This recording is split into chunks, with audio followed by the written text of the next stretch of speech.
तो ये सारे बहाने हैं जी कुर्बानी के। मैं तो पूरी कोशिश करता हूं कि इसके ऊपर लोगों को तरगीब दिलाई जाए कि कुर्बानी ना मिस करें। सर ये बहुत बड़ी नेमत है। आप क़यामत वाले दिन और कुछ नहीं है तो हज़रत इब्राहीम अलैहिस्सलाम से सिफारिश के लिए अर्ज़ कर सकते हैं, उनकी सुन्नत को ज़िंदा रखा, उनकी सुन्नत आपने ज़िंदा, सुन्नत इब्राहीमी को ज़िंदा रखा। जिस शख्स को अल्लाह ताला ने इस्तिताअत दी है उसे ज़रूर कुर्बानी करनी चाहिए। मैं ये बातें इसलिए नहीं कह रहा, अल्लाह का शुक्र है कि मैंने यानी जब से साहिब इस्तिताअत हूँ कि मैंने खुद से कमाना शुरू किया है, यानी 15 साल से ज़्यादा हो चुके हैं, तो मेरी तो किसी साल में भी कुर्बानी मिस नहीं हुई है। नबी इस्लाम ने बड़े एहतमाम के साथ की है। हत्ता कि आप सही मुस्लिम में जो आपके आखिरी हज की हदीस है 2950, जिसमें आपका फरमान है कि मैं अपने बाद तुम में वो चीज़ छोड़ के जा रहा हूँ जिसे मजबूती से पकड़ लोगे कभी गुमराह नहीं होगे, वो अल्लाह की किताब है। ये मुस्लिम में जो हदीस है 2950 2950 2950 जाबिर बिन अब्दुल्ला से, वो बड़ी रिकत अंगेज हदीस है। जाबिर बिन अब्दुल्ला आलमोस्ट नबीना हो चुके होते हैं, तो इमाम बाकिर उनको मिलने के लिए जाते हैं। तो उनको बताया जाता है कि हुजूर का बच्चा आया आपके पास, इमाम बाकिर हज़रत हुसैन के पोते। तो वो उनको अपने पास बिठाते हैं, तो इमाम बाकिर इस हदीस को रवायत करते हैं और इमाम बाकिर से इमाम जाफ़र सादिक ने बयान किया है और 2 वास्तों से इमाम मुस्लिम ने ली है। तो इमाम बाकिर कहते हैं कि जाबिर बिन अब्दुल्ला मेरे ये सामने के बटन खोलते हैं और मेरे सीने पे यूं हाथ रखते हैं और कहते हैं तुम मेरे नबी के बेटे हो, तुम मुझसे जो पूछना चाहते हो पूछो। तो वो कहते हैं मैं आपसे पूछने आया हूँ कि नबी इस्लाम ने हज किस तरह किया था। तो वो हज की आलमोस्ट 7-8 सफ़ों पे लंबी हदीस है। मुस्लिम शरीफ में 2950 और मिशकात में दूसरी जिल्द में हज के चैप्टर में पहली हदीस ही है। उसमें अल्फाज है कि यमन से नबी इस्लाम ने 100 ऊँट मंगवाए हज्जतुल वदा के मौके पर। 63 ऊँट आपने अपने मुबारक हाथों से नहर किए एक हज के मौके पर, 63 ऊँट, और ये हुजूर अपनी तरफ से कर रहे हैं। और बाकी 37 जो है वो मौला अली को कहा कि तुमने करने हैं। तो 63 में इशारा था कि आपकी चूंकि जिंदगी मुबारक के 63 साल है, आपने पूरे साल एक साल की कुर्बानी एक ही दफा की है। और उसके बाद जाबिर बिन अब्दुल्ला कहते हैं कि जब वो 100 के 100 ऊँट नहर हो गए तो नबी इस्लाम ने हुक्म दिया कि हर ऊँट में से एक बोटी ली जाए और वो सारी 100 की 100 बोटियां एक देग में डाल के पकाई गई, हर एक जानवर से एक बोटी लेके। और फिर जाबिर बिन अब्दुल्ला कहते हैं कि मौला अली ने और नबी इस्लाम ने एक दस्तरखान पे बैठ के तनावुल फरमाया।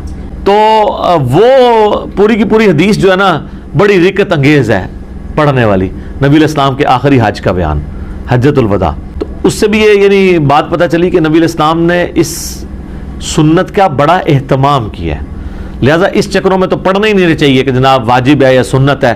भाई सुन्नत है करेंगे, तो ये सुन्नत ही है, वाजिब नहीं है, लेकिन सुन्नत मुअक्कदा है, सुन्नत दायमा मुतवातिर और मुसलसल भी है। तो वो साहिब इस्तिताअत है, ज़रूर करें। जहाँ हम इतने और खर्चे करते हैं तो कुर्बानी क्यों ना करें। अगर कोई शख्स ऑलरेडी मकरूज है तो क्या वो कुर्बानी देने के लिए कर्जा उठा सकता है या कुर्बानी ना दे? कुर्बानी क्यों ना दे जी, करोड़पति लोग भी मकरूज हैं। ये बड़े बड़े फैक्ट्रियों के मालिकों से आप पूछें, इन्होंने करोड़ों में कर्जे उठाए हुए हैं। वो इक्विटी तो उनकी 40% है, 60% तो डेट उन्होंने बैंकों से उठाया हुआ है। वो तो सबसे पहले तो उनकी कुर्बानी साकित हो जाएगी।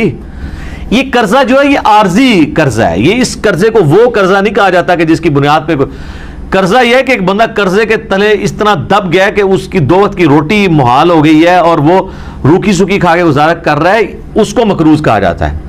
करोड़पति लोगों को मकरूज नहीं कहा जाता। तो वो इस तरह नहीं है, कर्जा उठा के आप करें। ये कमेटी आपने कर्जे ही तो डाली होती है, कमेटी डाल लें। भाई की शादी के लिए डालते हैं कमेटियां, और वो जूतियां और कपड़े हों तब भी नए लेके देते हैं बच्चों को। उसका खर्चा निकालें तो एक बैल में हिस्सा डालने से तो कम ही बनता है। ये बैल में हिस्सा डालना तो उससे कम ही बनता है। आजकल एक एवरेज शादी के ऊपर 15-20 हज़ार रुपया लग जाता है। तो सर 12-13 हज़ार रुपये का आप बैल में हिस्सा नहीं डाल सकते। जरूरी है कि आपने बकरा ही लेना है, बैल में हिस्सा डाल लें। तो ये जो आपने कमेटी भी डाली होती है, अगर एक सपोज लाख रुपए की आपकी कमेटी निकली है, तीसरी या चौथी, और 10,000 रुपया महीना है, तो चौथी आपने कमेटी जब ले ली है तो आपने अभी तक तो 40,000 उसको जमा करवाया है ना कमेटी वाले को। 60,000 तो आपने बाद में कराने हैं, लेकिन लाख रुपए आपने पहले ही उठा लिया है। तो 60,000 के तो आप भी मकरूज हैं। तो फिर तो दुनिया में कोई बंदा ही नहीं बचेगा। ये सारे बहाने हैं जी कुर्बानी के। मैं तो पूरी कोशिश करता हूं कि इसके ऊपर लोगों को तरगीब दिलाई जाए कि कुर्बानी ना मिस करें। सर ये बहुत बड़ी नेमत है। आप क़यामत वाले दिन और कुछ नहीं है तो हज़रत इब्राहीम अलैहिस्सलाम से सिफारिश के लिए अर्ज़ कर सकते हैं, उनकी सुन्नत को ज़िंदा रखा, उनकी सुन्नत आपने जिंदा, सुन्नत इब्राहिमी को जिंदा रखा। कोई एक नेकी अपने साथ रखें और अच्छी चीज़ कुर्बान करें, रियाकारी के लिए नहीं। जिस तरह वो ये भी देखें आप, ये टीवी चैनल्स में शुरू हो जाएगा। तो कराची में एक बंदा है, वो जनाब बचपन में एक बैल ऊपर तीसरी मंजिल पे, चौथी मंजिल पे चढ़ा लेता है, फिर वो क्रेन आती है उसको उतारने के लिए। इस तरीके से एक बंदा है, वो जनाब अमेरिकन बैल मंगवाता है, उसमें चिपें फिट हुई होती हैं। अगर ये वो अल्लाह के लिए अच्छा जानवर देना बहुत अच्छी बात है, लेकिन इसकी नुमाइश नहीं होनी चाहिए। रियाकारी हुई तो अमाल बर्बाद होने का खदशा है। मुस्नद अहमद में हदीस है, जिसने दिखलावे के लिए नमाज पढ़ी उसने शिर्क किया, हालांकि पढ़ी नमाज है। दिखलावे के लिए रोज़ा रखा उसने शिर्क किया, और दिखलावे के लिए अल्लाह की राह में सदका किया, ये सदका ही है ना अल्लाह की राह में कुर्बानी करना, तो उसने शिर्क किया। ये बातें करना सिर्फ आसान है, दीन के ऊपर चलना बड़ा मुश्किल काम है।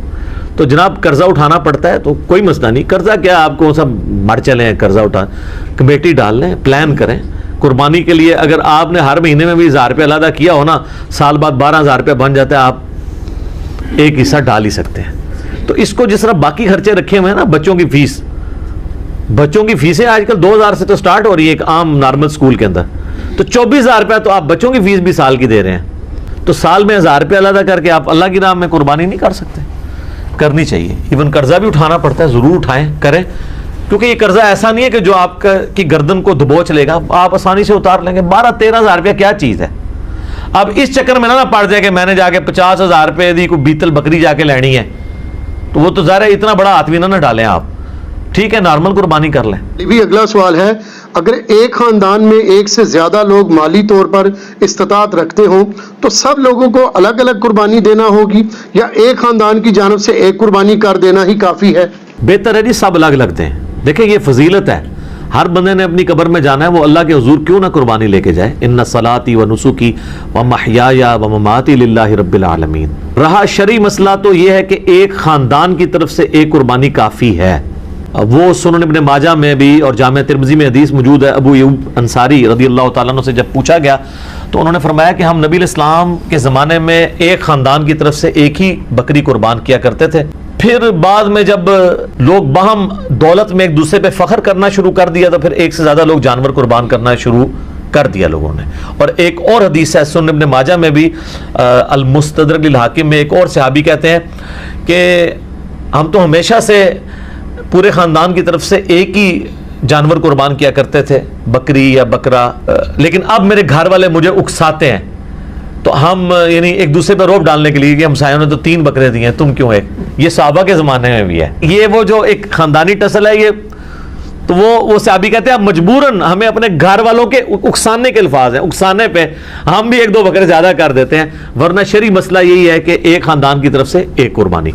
ये ख़ानदान से मुराद एक चूल्हा है, एक चूल्हा इस एतबार से कि मियाँ बीवी बच्चे। अब आप कोई घर ऐसा ले आएंगे जहाँ पे 5 फैमिलीज रह रही हो और चूल्हा एक हो, तो वो आप कहेंगे एक कुर्बानी नहीं, वो 5 खानदान है। चूल्हा अमूमन बोला जाता है। तो अगर 5 घर में खानदान है, वैसे खर्चे उनके अलग अलग हैं, सिर्फ एक चूल्हा इकट्ठा होने से ये नहीं होगा कोई एक खानदान बनेगा।